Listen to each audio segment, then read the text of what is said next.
গোপাল চন্দ্র সরকার আছেন, পূজা উদযাপন কমিটির সাবেক সভাপতি দিলীপ রবি দাস, সুজন দেবনাথ, তনুজা সাহা, কাজল রায়, নারায়ণ দেবনাথ, লিটন রায়, শ্রীবিদ্যুৎ দেবনাথ, সুজিত বর্মন, পলাশ বর্মন, চন্দ্র সরকার, মিহির দাস, শ্যামল সূত্রধর সহ অনেকেই যারা এই অনুষ্ঠানে জড়িত। আমি ক্ষমা চেয়ে নিচ্ছি, আপনার ক্ষুধার্ত, কথা না বললেই নয়। বিজনদা কিন্তু আমার চোখ ভিজিয়ে দিয়েছেন, কারণ উনি আমার বড় ভাইয়ের বন্ধু ছিলেন।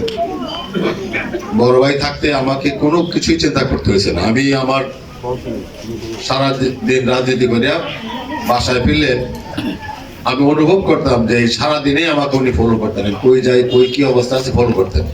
এই মানুষটা আজকে নাই। বিজনদার সাথে ছিল গভীর সম্পর্ক। আমি সেই থেকে ওনাকে বড় ভাইয়ের মতো শ্রদ্ধা করি, এবং আজকেও আমি বলছি কানে কানে, দাদা আপনি আছেন, আমার বড় ভাই নাই থাকলে আমার অনেক কিছু, অনেক চলার পথ অনেক সহজ হইত।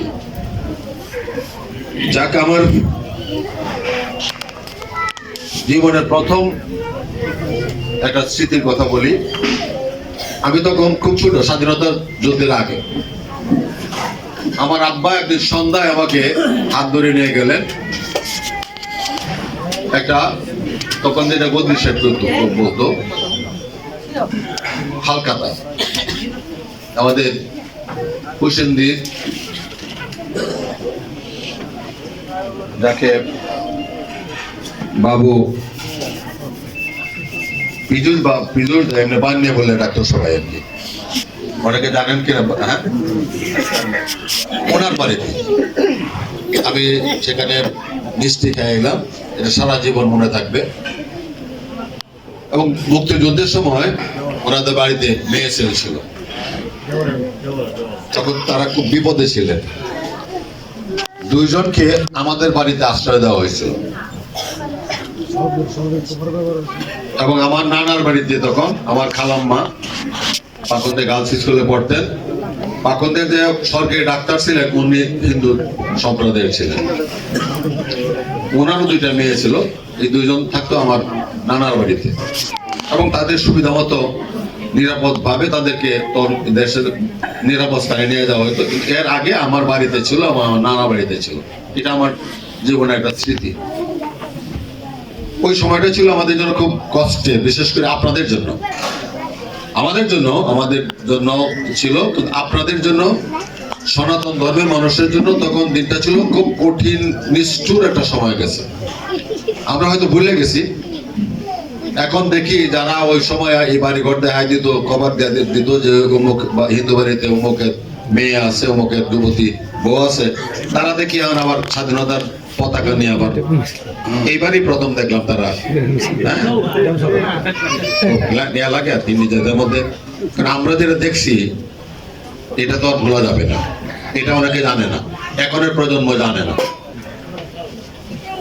যাক, আমি পৌরসভা মেয়র থাকাকালীন সময় হিন্দু সম্প্রদায়ের সমস্ত ভোট আমাকে দিচ্ছে। রানী এখানে আছে, রানী আমাকে বেশি বিরক্ত করছে, যত সাহায্য সহযোগিতা খুব বিরক্ত করছে। তার দিতে হয়েছে, আমি দিচ্ছিও তাদের, যতক্ষণ আমার দ্বারা সম্ভব ছিল সবটাই আমি তারা দিচ্ছি। কিন্তু আসলে সে গরিব মানুষ। আপনাদের সমস্ত অনুষ্ঠানগুলিতে আমি আসছি, এর আগে আসছি, তবে আজকের আসাটা আমার জীবনের একটা মাইল ফলক। আমার কাছে এরকম, মানে আমি এতটা আপনাদের প্রিয় এটা এর আগে বুঝিনি, কোনোদিন বুঝিনি। আজকেই বুঝলাম যে আপনারা আমাকে খুব আদর করেন। দাদা একসাথে হুসেনদি স্কুলের, উনি শিক্ষক ছিলেন, আমি সভাপতি ছিলাম। অত্যন্ত ভালো মনের মানুষ। আমার বন্ধু শুনে ডাক্তার, অত্যন্ত ভালো মনের মানুষ। আমার বিজন দা, আমার গোপাল দা সহ যারা আছে, দিলীপ সহ যারা আছে, সবাই। আমি কোনোদিন কারোর সাথে কোনো খারাপ ব্যবহার করছি এটা আমার জীবন, আমার মনেও পড়ে না, কখনো আমি এরকম করি নাই। এটা আমার স্বভাবও নাই, আমি করিও না সেটা। আমার প্রফেশনে যারা আছে, যারা লয়ার, দাদা বলছে ওনার ছেলে প্রার্থী হয়েছে, আমার বলছে দাদা আমি তো সদস্য প্রার্থী হয়েছি। আমি সদস্য প্রার্থী ভালো, তুমি কি ইলেকশন করো, তুমি পাস করো। প্রথম দিনে আমি তার পাশের গ্যারান্টি দিই, তুই পাস করবা। কারণ সে একটা ব্যানার থেকে ইলেকশন করছে, আমি আর একটা ব্যানারের সভাপতি। আমার যত ফলোয়ার্স আছে, সদস্য সবাইকে বলছি ওকে একটা করে ভোট দিতে হবে। দিছেও, সে সবার চেয়ে বেশি ভোট পাইয়া সে সদস্য নির্বাচিত হয়েছে। আপনাদের এখানে আসছি আমি, ওই যে কথা হয়েছে সত্যি আর সুনীল দাস সাথে আমার কথা হয়েছে, ফোনে কথা হয়েছে। আমি গত পূজাতে ওনার বাড়িতে গেছি, পাশাপাশি দুইটা পূজা, দুইটা দিয়ে আমি গেছি। আমি এখানে আসছি, এবার খুব বেশি যাইতে পারি না, দাদার এনে গেছিলাম খুব সময়ের ব্যস্ততার জন্য। হ্যাঁ, আসদের কথাই বলতেছি, আসদের সুনীলদার কথা বলতেছি, সুনীল ডাক্তার। ওনারা সবাই আমাকে আপন মনে করে। আর আমি আমার নেতার নেতৃবৃন্দ এখানে আছে, আমার দলের যে ভারপ্রাপ্ত চেয়ারম্যান গতকালকে কিন্তু এখানে স্পষ্ট ভাষায় বলছে সকল ধর্ম বর্ণ জাতি নির্বিশেষে আমরা দেশের সেবা করতে চাই। এবং কালকের ভাষণটা, কালকের ওনার আগমনটা, এটা ঐতিহাসিক। আমার এই বয়স কম হয়নি, এই বয়সে আমি এইরকম ভাবে নামবি, প্রথম জুতা খুললে আগে মাটি স্পর্শ করছে ওনার পা দিয়া, হাত দিয়ে মাটি নিয়ে 17 বছর যে এই মাটি থেকে তার যে আবেগ, তার যে একটা এটা প্রকাশ হচ্ছে। প্রথমে এসে মিটিং এ আর কোনো অ্যাড্রেস না করে বলছে প্রিয় বাংলাদেশ, আমরা খুব কাছে থাকছিলাম না। এবং এই কথা বলছে হিন্দু ধর্ম খ্রিস্টান ঐক্য পরিষদের কথা বলছে, সকলকে নিয়ে দেশ গড়ার কথা বলছে। এবং উনি যে কর্মসূচিগুলি নিছে, এই কর্মসূচির একটা কর্মসূচির সুসংবাদ আপনাদেরকে দেওয়া যায়। উনি বলছেন যে এই দেশের মসজিদের ইমাম, মুয়াজ্জিন, খতিব এবং বিভিন্ন ধর্মের পুরোহিত, হিন্দু ধর্মের পুরোহিত এবং খ্রিস্টান ধর্মের যারা পাদ্রী, এই নামগুলি উল্লেখ করে আমাদেরকে কর্মসূচি দিচ্ছেন। বিএনপি ক্ষমতা গঠন করলে তাদেরকে মাসিক ভাতা দেওয়া হবে, এটা স্পষ্ট, এর মধ্যে কোনো নেই। তাদেরকে মাসিক ভাতা দেওয়া হবে এবং বিভিন্ন উৎসবে ওনাদেরকে উৎসব বোনাস দেওয়া হবে। এটা কর্মসূচির একটা। এটা মসজিদের মুয়াজ্জিন যেরকম পাবেন, আপনাদের পুরোহিত ঠিক সেই রকম সমমর্যাদায় সেটা পাবেন। আমি জানেন আপনারা এটা আয়োজনই করেছেন নির্বাচনকে উপলক্ষ করে। আমি হ্যাপি, অত্যন্ত হ্যাপি। নির্বাচন 12 তারিখ হবে, কিন্তু এর আগে আমি যে মেসেজটা আপনাদের কাছে পেয়ে গেছি, আমি অত্যন্ত আনন্দিত এবং অত্যন্ত আবেগ আপ্লুত আপনাদের প্রতি। নির্বাচনের জয় পরাজয় থাকবেই, সেটা নিয়েই আমি নির্বাচন করছি। আমি প্রতিদিন প্রতি মুহূর্তে মানুষের কাছে কাছে দাঁড়িয়ে দাঁড়িয়ে ঘুরে বেড়াচ্ছি এবং 5,33,000 ভোটার এই কটিয়াদি পাকুন্দাতে প্রত্যেকের কাছে যাওয়ার চেষ্টা করছি, যদিও যাওয়া সম্ভব না। আজকে আপনাদের কাছ থেকে যাওয়া আমি পাইছি। আমি কটিয়াদিতে এর মধ্যে 3টা ইয়াতে গেছি, আমি আপনাদের যে হরিনাম কীর্তন 3টাতে, ওই যে আমাদের গুরুদেবের বাড়ি সহ 3টা প্রোগ্রামে গেছি। ওইখানে ওনারা আমাকে সাংঘাতিক ভাবে বরণ করে নিয়েছেন। কারণ আপনাদের ভোট দিতে হবে, এর আগে ভোট দেওয়ার পরিবেশ ছিল না, এইবার নিশ্চিত ভাবে নিজের ভোট নিজে দেওয়া যাবে। আপনাদের একটা মার্কায় ভোট দিবেনই, ভোটটা কাকে দিবেন? বিষয়টা হচ্ছে যে ভোটটা কাকে দিবেন। আমার জীবন বৃত্তান্তগুলি জানবেন। আমি আমার এই জীবনে কোনো অন্যায় কাজের সাথে জড়িত হই নাই। আমি কোনো মাদক বা কোনো ধরনের অন্য নেশার সাথে আমার জীবনে জড়িত ছিলাম না। এটা আমার অভ্যাসে নাই। আমার অভ্যাসটাই হলো মানুষের সেবা করা। একটা জিনিস আমি জানি, তার ভোটটা কাকে দিবেন, নিরাপদ কোথায়। আপনারা তারেক রহমান সাহেবকে বিশ্বাস করতে পারেন। আর যারা ইলেকশনকে কেন্দ্র করে তাদের চরিত্র চেঞ্জ করে এক এক জায়গায় এক এক কথা বলতেছে, কোথাও মানে মারিয়ালতেছে, মারিয়াল লাশ তুলে ফুলে ফুটতেছে, আর কোথাও গিয়া বলতেছে যে আমরাই আপনাদের আপনজন। এটা শুধু ভাওতাবাজি। এটা আমার কথা, আমি বলি শুধু ভাওতাবাজি। আপনারা এটা যাচাই করে নেবেন, টোটালি ভাওতাবাজি। এটার মধ্যে কোনো আন্তরিকতা ছোঁয়া নাই। শুধু ভোট পাওয়ার জন্য, ক্ষমতায় যাওয়ার জন্য এই কথা বলছে। আমি ক্ষমতায় যাওয়ার জন্য কথাই বলি না, আমি ভোট পাওয়ার জন্য কথা বলি না। যা সত্য, যা বিশ্বাস করি, এটাই বলি সবসময়। আমার সামনে অন্যায় হবে, আমি এটা প্রতিবাদ করবই, সে যাই হোক না কেন। এটা আমার জীবন সংশয় হলো, এই প্রতিবাদ আমি করবই। আমি আরেকজনের কাছে নাইলে পরে যদি দূরে দেখে আমার রেঞ্জের বাইরে হয়ে যায়, তখন আমি আরেকজনের কাছে বলবো যে এই কাজটা অন্যায় করছে। আপনারা, আমার নেতা এর আগেও বলছে, আমি এখনো বলি, আপনারা সংখ্যালঘু না, আপনারা সবাই বাংলাদেশি, সবাই বাংলাদেশি, সবাই বাংলাদেশি। এই বাংলাদেশের একজন আমরা যারা এখানে আছি, যারা মুসলমান ধর্মের লোকের, তাদের যে অধিকার আপনার সমপরিমাণ অধিকার, এই অধিকারের মধ্যে কোনো আমার দেশের সংবিধান, আমার দেশের গণতন্ত্র কোথাও আপনাদেরকে সংখ্যালঘু বলে নাই। সবাই বাংলাদেশি। বাংলাদেশি কথাটা জিয়াউর রহমান সাহেব বলে গেছেন, এবং জিয়াউর রহমান সাহেব আপনাদের এই যে জাতীয় মন্দির যেটা ঢাকায়, এই ঢাকা জাতীয় মন্দির কিন্তু ওনার আমলের ঘোষণা।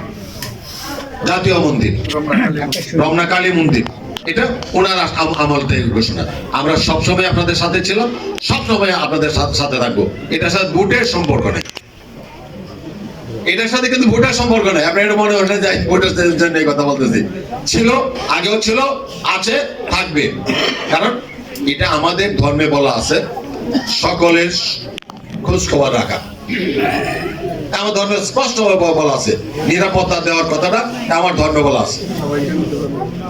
আপনারা নিরাপত্তাহীন বোধ করবেন না, সবাই কেন্দ্রে যাবেন, যার যার ইচ্ছা মতো ভোট প্রয়োগ করবেন, আমার নাম্বারটা রাখবেন।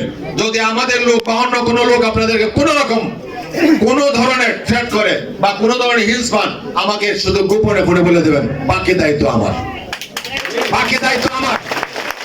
আপনাদের যদি মানে আমাদের লোকজন যদি, আমাদের দলের লোকজন যদি আপনাকে ডিস্টার্ব করে, কেউ ভয় বলতে পারেন না, শুধু ফোনে আমাকে বলে দিবেন, আমি এটাকে কেমনে ম্যানেজ করবো আমার দায়িত্ব। আপনার কথা সে জানতেও পারবে না।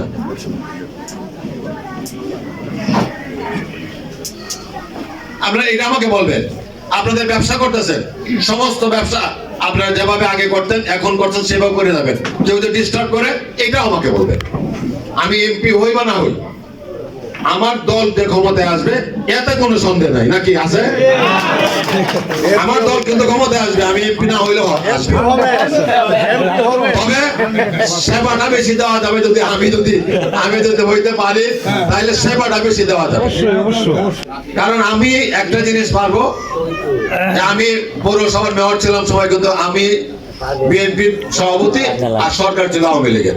আমাকে কিন্তু বরাদ্দ দিত না, আমাকে বছরে 50 লক্ষ টাকা বরাদ্দ দিত, যেটা একটা ওয়ার্ডে পরে 5.5 লাখ টাকা কুদ্দুসেনে আছে। তখন দেখলাম, চিন্তা করে যে বরাদ্দ ছাড়া এবার 5টা বছর পার হয়ে গেলে পরে তো আমার ভোটও দিত না, ভোট কারো সাহস পেতাম না। আর মানুষে আমারও গালি দিব, আমার মা বাপ তুলে গালি দিব।